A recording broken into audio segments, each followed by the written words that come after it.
Custer's Critical Errors, 5 Astonishing Missteps from the Battle of Little Bighorn. Prepare to journey back to the year 1876, when the atmosphere of the Great Plains was charged with the anticipation of a monumental conflict, the Battle of Little Bighorn. This renowned confrontation between Lieutenant Colonel George Armstrong Custer and various Native American tribes is rich with narratives. It is remembered not only for its dramatic conclusion, but also for the tragic fate that befell Custer and his troops. In this compelling video, we will explore 5 significant factors that contributed to Custer's unexpected defeat.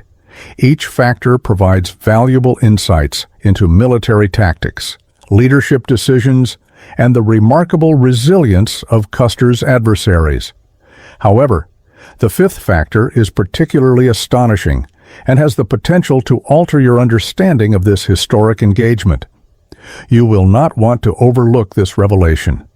Prepare yourself for an enlightening experience filled with unexpected findings and expert commentary. Stay with us until the conclusion to uncover this remarkable insight that may forever change your perspective on Custer's last stand. Before we proceed, please remember to like and subscribe to our channel. Segment 1. Hubris and Overconfidence. Custer's hubris and overconfidence functioned as a double-edged sword, initially carving out his legacy, but ultimately leading to his demise. Renowned for his audacious actions during the Civil War, Custer had established a reputation as a valiant cavalry leader. His name became synonymous with courage and daring, yet this very notoriety proved to be his greatest vulnerability. Custer was convinced that his military skills, combined with the advanced weaponry of his troops, equipped with modern repeating rifles, would effortlessly overpower any resistance from Native Americans.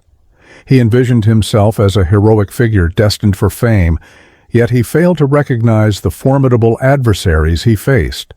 Leaders such as Sitting Bull and Crazy Horse were not merely warriors. They were exceptional strategists who had successfully united their people against the encroachment on their territories. Philbrick and James Welch illustrate how Custer underestimated these leaders, viewing them through a lens of racial bias that belittled their abilities. As Custer neared the native encampment, he was consumed by overconfidence. He assumed that the mere presence of his cavalry would instill fear in the Native Americans, prompting them to flee. Contrary to his expectations, they stood firm, prepared to defend their homeland, displaying a level of bravery and solidarity that took him by surprise. Custer's pursuit of glory clouded his judgment.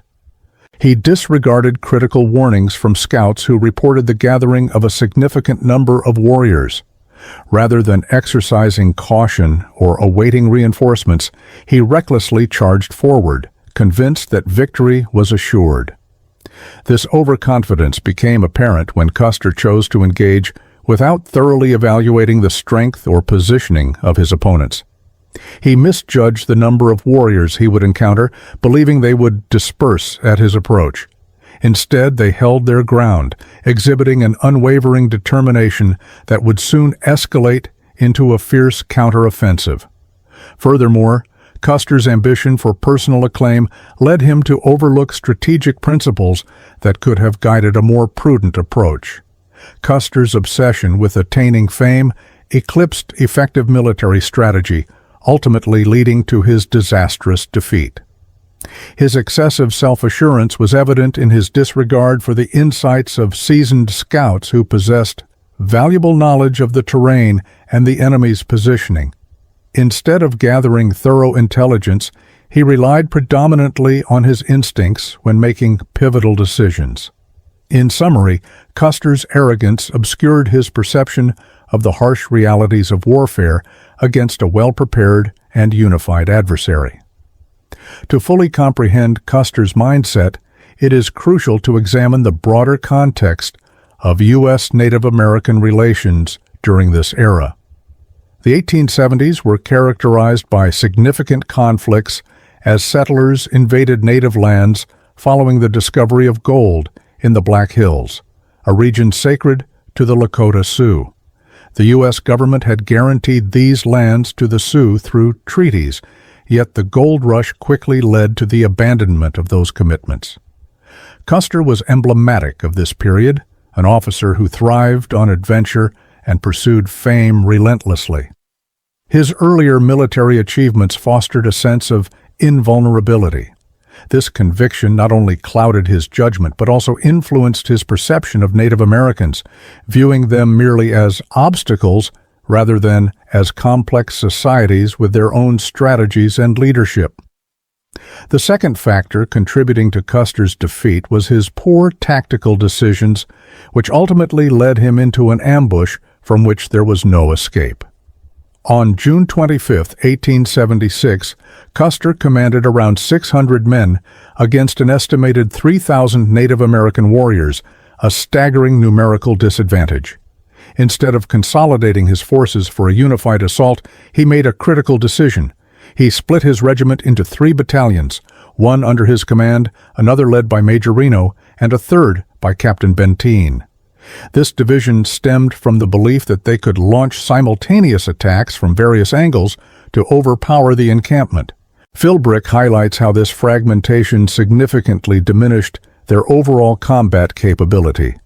By directing Major Reno to engage from one side while he advanced with his own battalion from another, Custer rendered himself vulnerable, akin to a solitary vessel navigating turbulent waters without an anchor. When Reno faced intense resistance from the native warriors and was compelled to retreat to higher ground, Custer found himself isolated, lacking the means for effective regrouping or withdrawal. The Native American forces capitalized on this situation.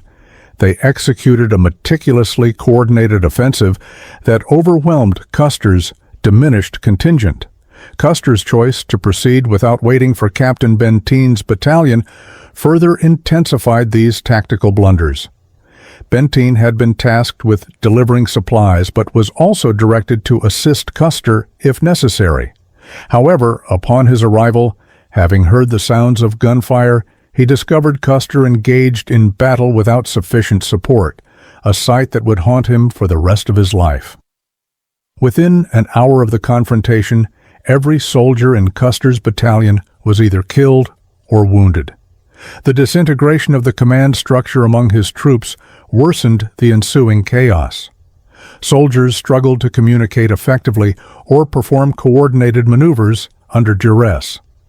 Custer's inability to adapt to the rapidly evolving conditions on the battlefield ultimately sealed his fate.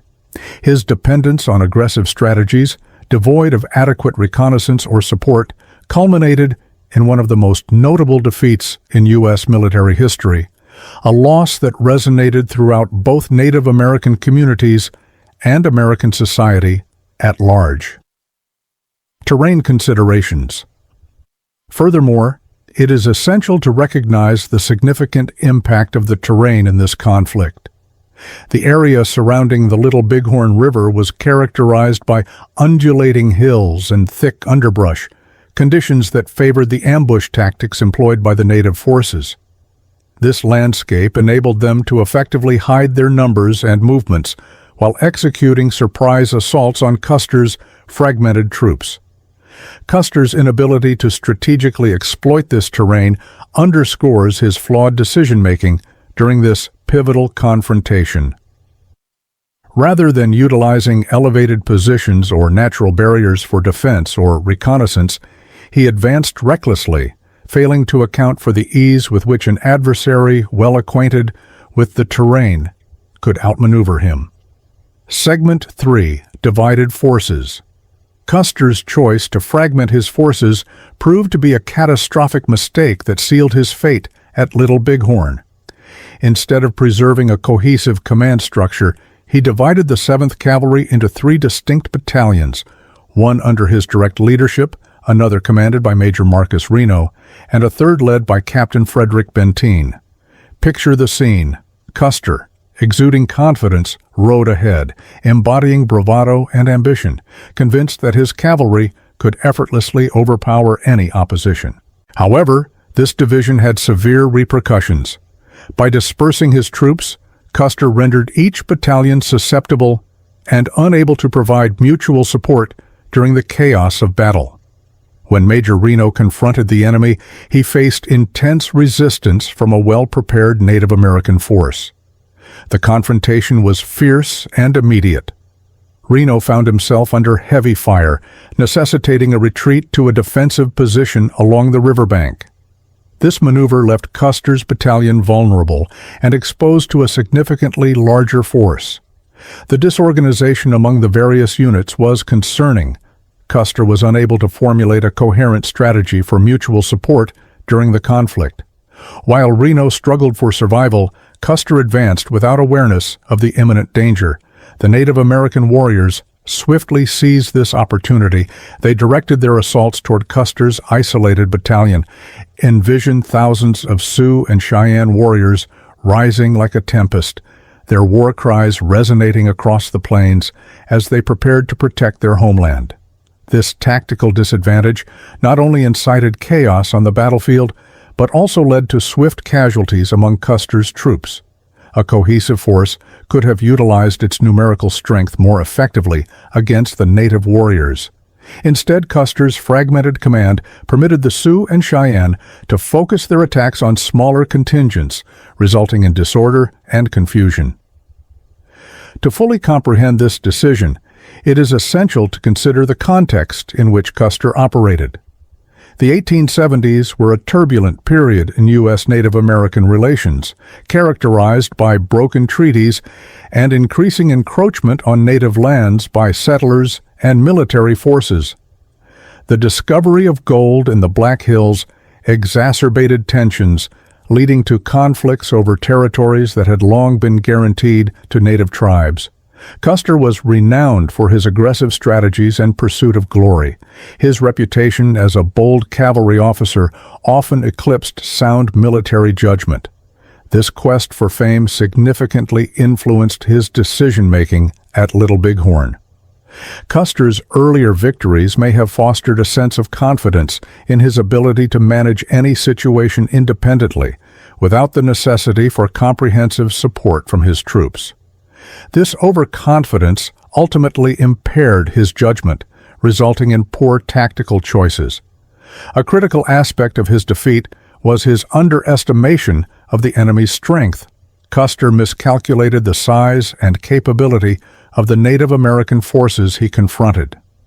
Army intelligence had estimated that approximately 800 Sioux and Cheyenne warriors were present at Little Bighorn.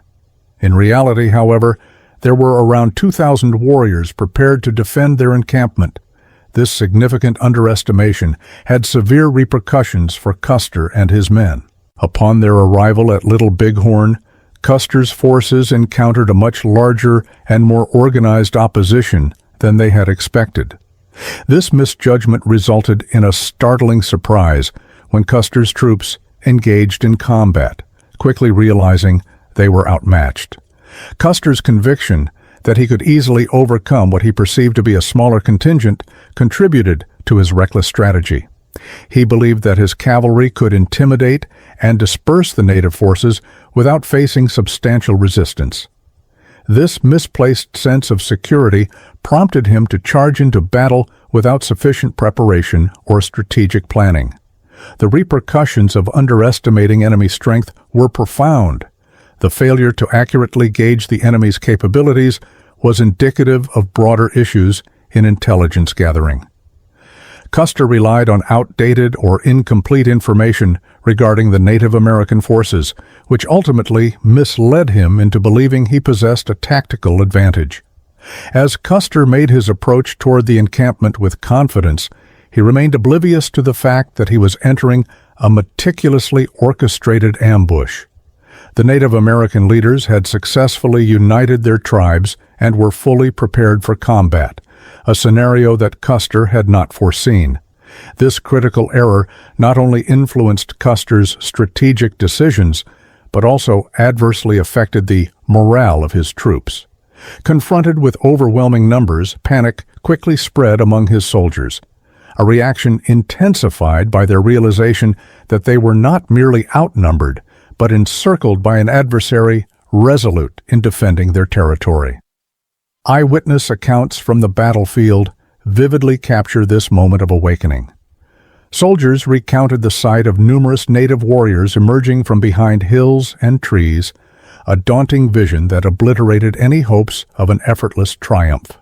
The ensuing chaos, as Custer's men struggled to regroup, only compounded their confusion and dread. The psychological toll of encountering an unexpectedly formidable force is significant. Many soldiers felt a sense of betrayal by their commanders for failing to provide accurate intelligence or adequately prepare them for the challenges they would face. Segment 5. Lack of accurate intelligence. Custer operated with insufficient information regarding both the size of the Native American forces and their weaponry. His intelligence reports failed to deliver a comprehensive understanding of what awaited him at Little Bighorn. Custer was unaware that numerous Sioux warriors were armed with repeating rifles, advanced weaponry that greatly enhanced their firepower in comparison to the traditional single-shot firearms utilized by many U.S. soldiers of that era.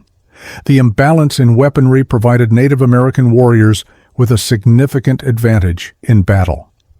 Consequences of erroneous intelligence. The absence of dependable intelligence severely impacted Custer's decision-making throughout the conflict.